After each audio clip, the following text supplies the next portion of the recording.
I've worked as a security guard off and on for years to help supplement my income.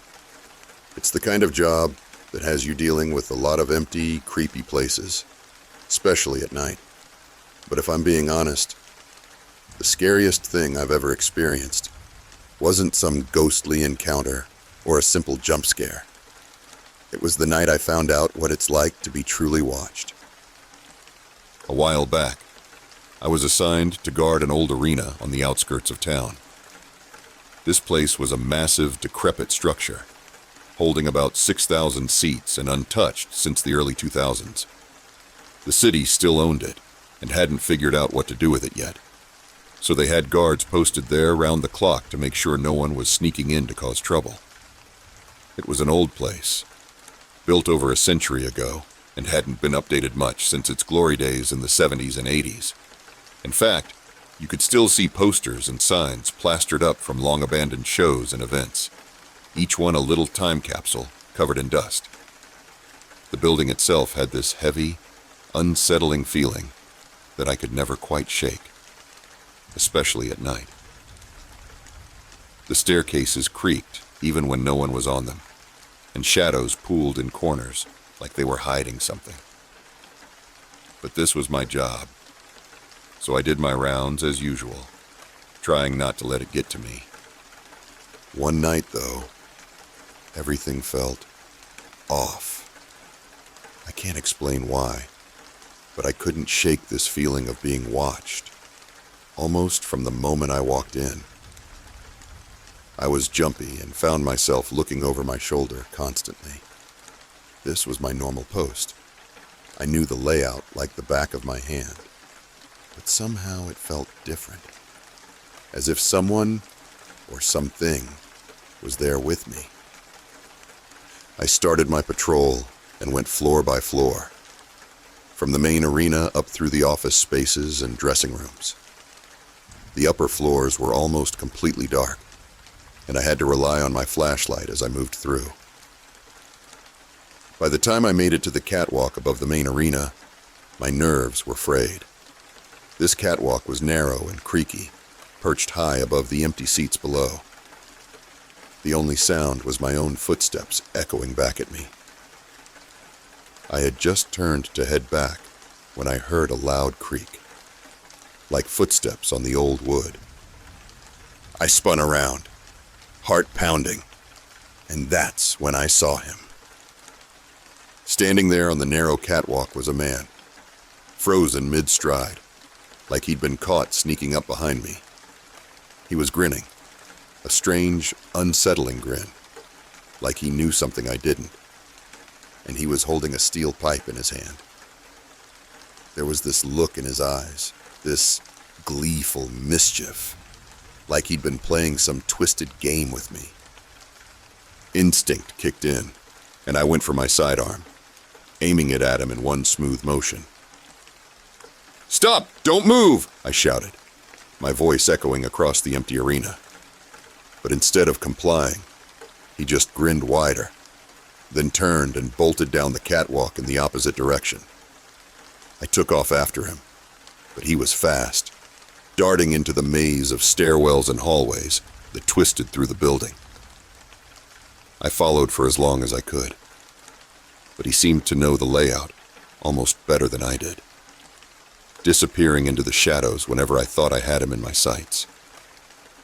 Eventually, I had no choice but to call the cops. They arrived with a K-9 unit, and together we scoured every inch of the arena, from the basement to the uppermost floors. But we never found him. The entire place was empty, as if he'd vanished into thin air. But what we did find was even more disturbing. In the thick layer of dust coating the old concession counters, we discovered bizarre messages and drawings.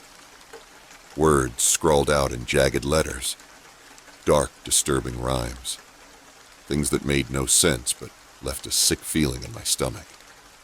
And stick figures, all lined up and hanging from little drawn nooses. Whoever this guy was, he'd been here for a while, hiding and leaving his twisted messages where I'd eventually find them. To this day, I have no idea who he was or how long he'd been there. But I can't shake the feeling that he'd been watching me all along, just waiting for the right moment to reveal himself. It was like he'd made a game of it, staying just out of sight, leaving his mark on the dust-covered counters, and watching me go through my routine, night after night.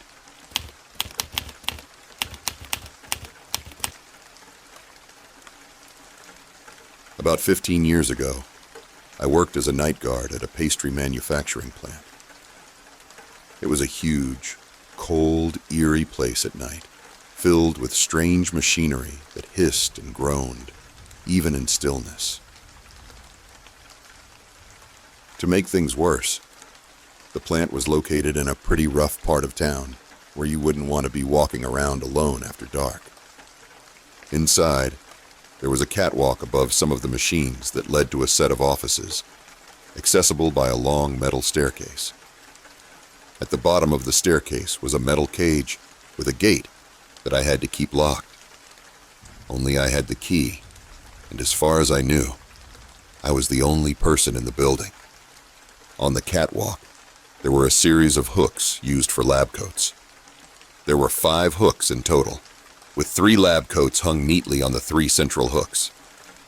The outer hooks, at the far ends, were empty, and they'd always been that way.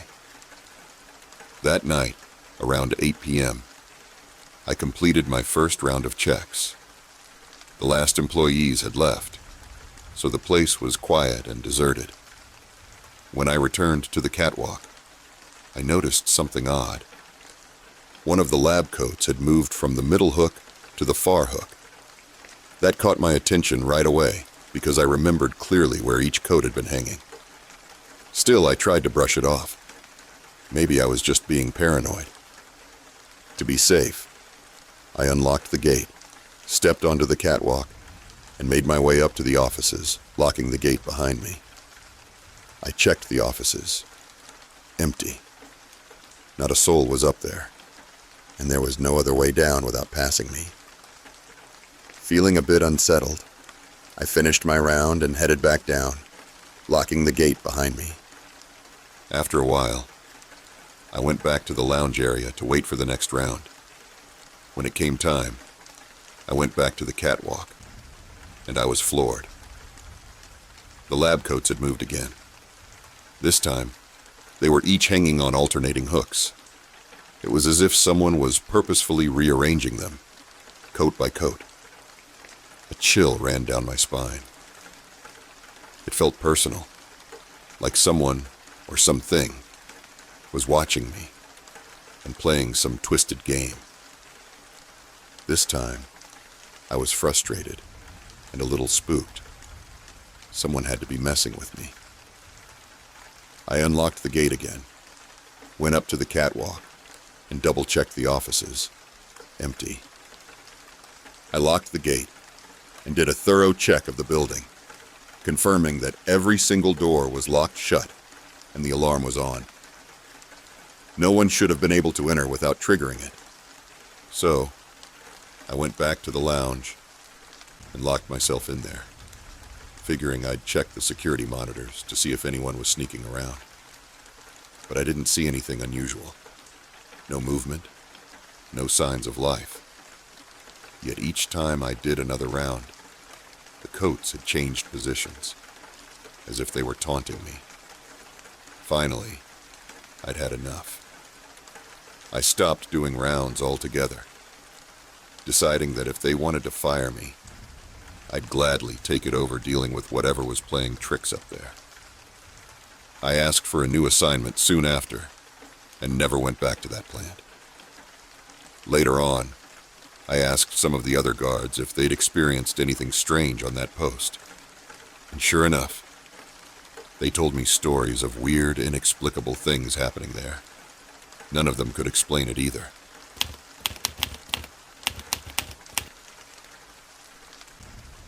I've never been a security guard, but I'll never forget the night I was closing up a store with my boss.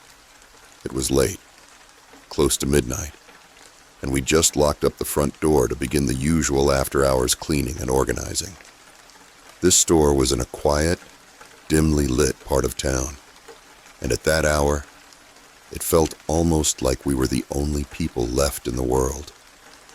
Near the end of our shift, we heard it, a soft scratching noise coming from the front of the store. Our door was a glass automatic slider, but as I mentioned, it was locked tight. At first, we laughed it off, thinking it was probably just a stray animal or someone messing around. Weird things happen at night, right?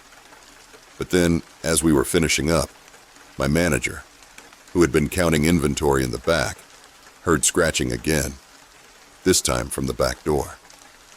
It was louder, almost frantic, and definitely close to the ground. The back door couldn't even be opened from the outside, so it made no sense. He shouted at whoever or whatever was back there. Something like, "Get out of here or we're calling the cops!" The scratching stopped immediately, and he double-checked the lock for good measure. To be safe, he opened the door just a crack to look outside. Nobody was there, but he spotted something else. Fresh claw marks scratched deep into the door. We'd seen stray animals around before, but these marks were something else. Deep, precise. Like someone or something with sharp claws had been desperately trying to get inside. He came back up front where I was putting away the cleaning supplies. He told me what he'd seen, and we were both starting to feel uneasy. But before we could process it, we both froze in place. That scratching sound started up again. But this time, it was at the front door, and it was louder than before. I glanced at the glass door, and my heart nearly stopped. Pressed up against the glass was a human-like hand with long, sharp claws scraping down the door. And just above it, two large, reflective eyes stared straight at us, unblinking. Whatever it was, it didn't look entirely human, but it was close enough to send a chill through my entire body. I glanced at my boss, who had gone pale. We didn't move. We just stared. Finally, my boss managed to grab his phone and call the police. We waited, standing completely still, barely even breathing until we saw the patrol car pull up. The officer came up to the door, peered inside, and motioned for us to come out. He escorted us out of the store, shining his flashlight all around as we hurried to our cars, but we didn't see anything out of place. Then, just as we were about to drive off, we saw it again. This time out of the corner of the building. Peering around the edge was a head, human-like, but strange. It was watching us, its reflective eyes catching the light from our headlights. Even the cops saw it. We all paused, staring, trying to make sense of what we were seeing, but just as quickly, the thing disappeared back around the corner. We all met up at a nearby gas station afterward, shaken and trying to process what had just happened. The officer told us he'd try to get footage from nearby cameras, but he didn't find anything. No footage, no clues, nothing to prove what we saw. Whatever it was, it didn't show up on any camera. It never happened again. But I still can't shake that memory of those eyes watching us through the glass.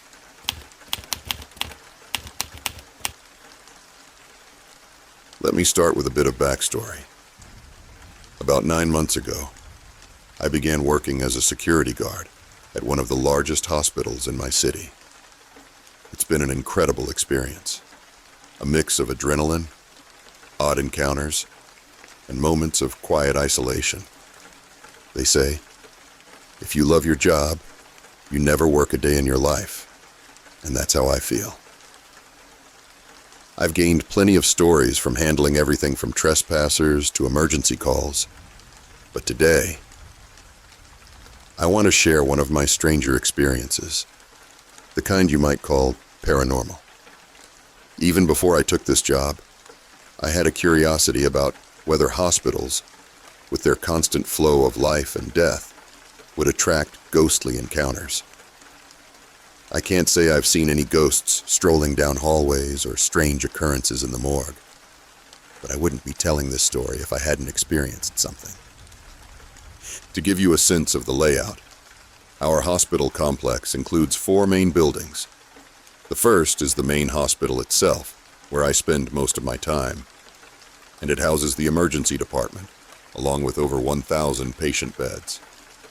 Then, there's an 8-story clinic across the street, which also has an older, adjacent building, primarily used for children's therapy and recovery.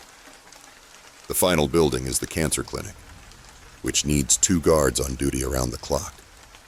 That old building, the one we call the asbestos clinic, due to its prior asbestos issues, is where this story takes place. During my initial training, I couldn't help but feel drawn to the asbestos clinic. The building has a heavy, worn atmosphere. It's like stepping into a piece of history that should have been demolished years ago. During my first walkthrough, a fellow guard casually mentioned that the clinic was haunted by the spirit of a young girl who had taken her life on the 2nd floor. He even claimed the basement was haunted too. Apparently, back in the 50s and 60s, the building served as a tuberculosis sanatorium, complete with tunnels in the basement that were used to discreetly transport bodies out of sight. Fast forward to about a month ago. It was my turn to cover a night shift at the asbestos clinic, and I was curious to see if I'd encounter anything out of the ordinary.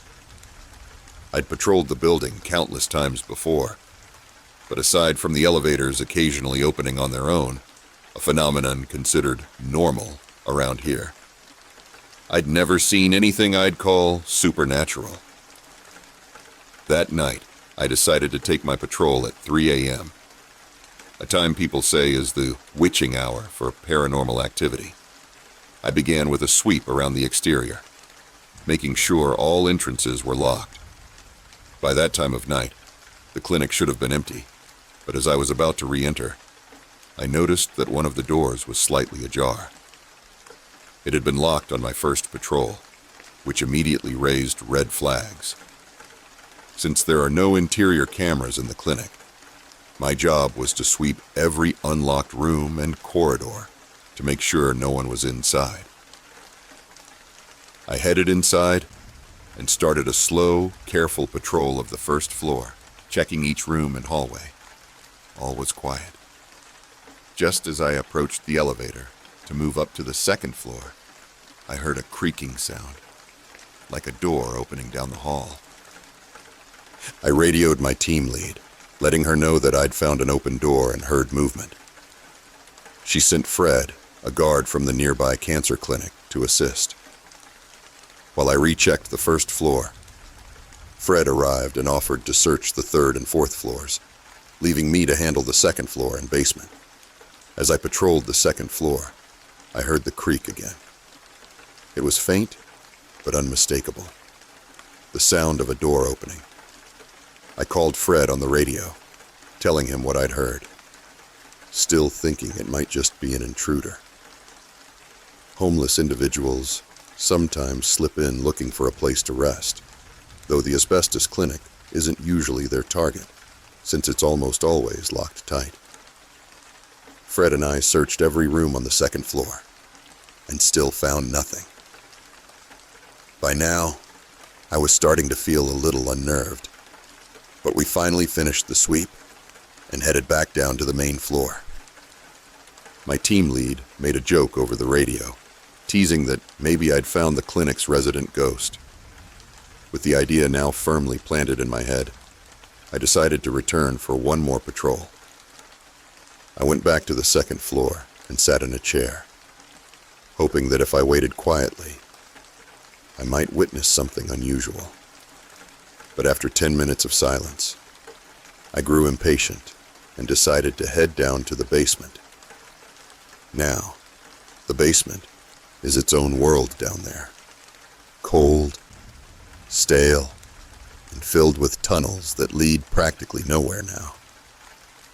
I hadn't explored the basement tunnels before, so I decided to see where one of the longer ones led. As I made my way down the main corridor, I passed through a door leading into a particularly long tunnel. My radio started to beep, indicating it had lost signal, a common issue in the basement. Undeterred, I pressed on, scanning the area with my flashlight. Suddenly, my light began to flicker, which was already enough to set me on edge. Then, just as I paused, I heard it. A piercing, blood-curdling scream echoing from somewhere at the start of the tunnel. My heart jumped, and I felt a wave of pure adrenaline. I turned, aiming my flashlight back toward the entrance, and broke into a run. When I reached the tunnel's entrance, I saw that a door I had locked earlier was now slightly open. I called out, but my voice echoed unanswered. Steeling myself, I peeked inside, but the room was empty. The only thing there was an overwhelming, pungent smell, a thick, nauseating scent that reminded me all too much of the morgue. It smelled like decay. By now, my nerves were shot. I headed back upstairs as fast as I could to regain a radio signal. I called my team lead, who told Fred to return and help me investigate. When he arrived, we went back to the basement, and I showed him the room. We both gagged as we stepped in. The smell so strong it was nearly unbearable. Fred made a dark joke about how the room might have been used for tuberculosis patients who didn't make it, but neither of us felt comfortable there. We locked the door and left, concluding that whatever had happened that night, it was beyond our understanding. Ever since that experience, I've taken my patrols through the basement a little faster, and each time I pass that room, the smell lingers like a reminder of something that just doesn't want to leave.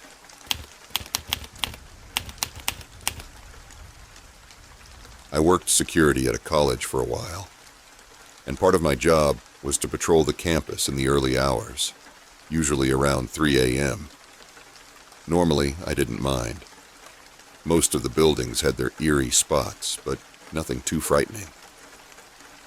That is, until one particular night when things got under my skin. The night before, I'd watched The Grudge with a buddy, and that left me feeling unsettled. Those images lingered in my mind long after the movie ended, and even as I got ready for my shift at 2:20 a.m. the next morning, I could still feel that creeping unease. I arrived at campus, and the dispatcher assigned me to patrol a couple of the larger facilities. As I made my way to the first building, I noticed some rustling in the bushes along the path. I stopped, shining my light, but there was nothing there. Shrugging it off as a stray animal, I continued on. Just as I was approaching the first building, I glanced down a walkway between two of the buildings and froze. About 25 yards away, I saw a tall figure with long, dark hair just standing there. At first, I thought it might be a student or someone pulling a prank, so I called out. No response. I grabbed my flashlight, aimed it in the direction where the figure had been standing, and it was gone. The walkway was empty. After a quick scan, I convinced myself it was probably just a trick of the shadows. I unlocked the front door of the building and began my patrol. The lights were far from the entrance, so I usually did my rounds in the dark. Everything seemed normal, and I was making good time, moving through the various floors. When I'd finished, I took the elevator down to the ground floor, did a check of the emergency phones, and was heading to the last assignment for that building when I heard it. A loud ding rang out from the elevator behind me. This bell only sounds when the elevator arrives at a floor, but both elevators had been sitting at the ground level when I left them moments earlier. My blood ran cold, and without daring to look back, I sprinted to the front doors and into the lobby. Once I was outside, I turned back and shone my flashlight through the glass doors. The elevator doors were closed, and the lobby was completely empty. Heart pounding, I pulled myself together and continued on to the next building. This one was notorious for making strange sounds, and it could be creepy at night, but after a few shifts, you learned to tune it out. Or at least, I had. Until that morning. After finishing the usual exterior door checks and emergency phone tests, I began walking toward the exit when I heard a loud thump from the floor above. I froze, then called out, "Hello?" My voice echoed, but there was only silence in response.